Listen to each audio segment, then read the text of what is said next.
चुनाव आयोग ने एसआईआर प्रक्रिया पूरी करने के बाद मंगलवार को बिहार की अंतिम मतदाता सूची जारी कर दी। नई सूची ने प्रदेश की राजनीति में भूचाल ला दिया है। आंकड़ों से पता चलता है कि जहां मगध क्षेत्र में मतदाताओं की जुड़ने की दर सबसे ज्यादा है, वहीं सीमांचल में मतदाताओं के हटाने का प्रतिशत चौंकाने वाला है। अंतिम सूची में कुल 7,42,00,000 मतदाताओं के नाम दर्ज हैं, जबकि एसआईआर प्रक्रिया होने से पहले यह संख्या 7,89,00,000 थी। यानी राज्य से करीब 47 लाख मतदाता कम हो गए हैं।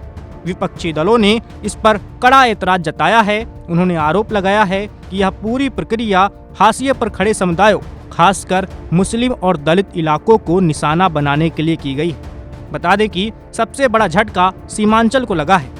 मुस्लिम बहुल इलाके के 4 जिले किशनगंज, पूर्णिया, कटिहार और अररिया में लाखों वोटर्स हटाए गए हैं। बता दें कि ये वही जिले हैं जिन्हें एआईएमआईएम और आरजेडी के लिए मजबूत चुनावी आधार माना जाता है।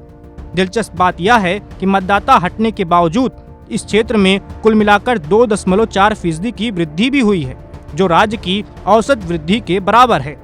इसका मतलब कि पुराने मतदाताओं की बड़ी संख्या हटी है, लेकिन नए वोटर्स जुड़कर उस कमी को कुछ हद तक संतुलित कर पाए हैं। इसके बावजूद चुनावी रणनीतिकार मानते हैं कि इस हटाने वाली प्रक्रिया का सीधा नुकसान एआईएमआईएम और आरजेडी को होगा। दूसरी ओर मगध क्षेत्र की तस्वीर बिल्कुल उलट रही है। यहाँ के 7 जिलों में औसतन 2.6% मतदाता बढ़े हैं। सबसे ज्यादा पटना में वृद्धि हुई है। यहाँ पर 3.4% मतदाता बढ़े हैं। अकेले 1,63,000 नए वोटर जुड़े हैं इस इलाके में।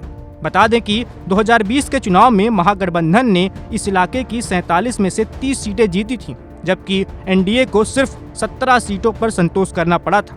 अब नए मतदाताओं की एंट्री और एसआईआर प्रक्रिया पूरी होने के बाद सत्तारूढ़ गठबंधन का दावा है कि इस बार हालात बदलने वाले हैं।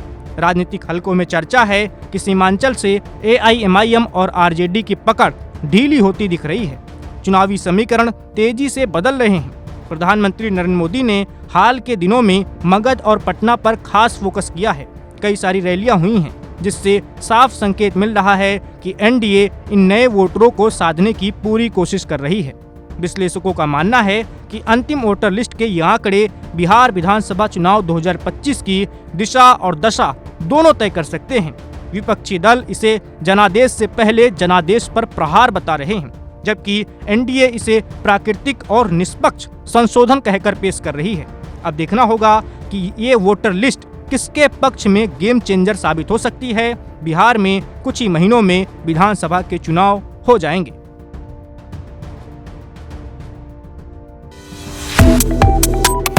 Subscribe to One India and never miss an update. Download the One India app now.